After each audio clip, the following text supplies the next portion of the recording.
আজ চতুর্দশী রাত। গাছপালার হাসির মধ্যে এসে চাঁদ আটকে গেছে।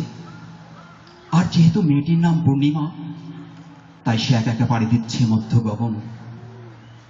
চন্দ্র রাতেও সে পূর্ণিমা, খর দিবসেও সে পূর্ণিমা। ঘুরে ঘুরে সে সন্ধ্যের মুখে খুসখুসে জ্বর আসে। দৈবজ্ঞ বলেছে বিয়ে দিলে সে মৃত বৎসা হবে, আর বৌদ্ধ বলেছে সতিকা তার ভবিতব্য। পূর্ণিমা চতুর্দশী পেরিয়ে যখন আমার কাছে এলো, তখন আমি ভাবতে লাগলাম তাকে কোথায় বসাই।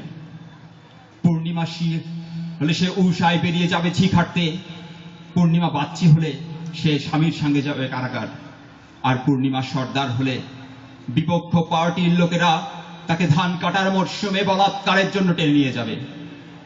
কিন্তু রাতের বেলা ধোয়া পোছা পূর্ণিমা অত সহজ মেয়ে না। সবকিছু শুনে সে খিলখিল করে হেসে উঠল। তারপর দুহাত বাড়িয়ে বলল, এসো আমরা এই পূর্ণ নিশিথিনীর মধ্যে ঢুকতেই। Thank you.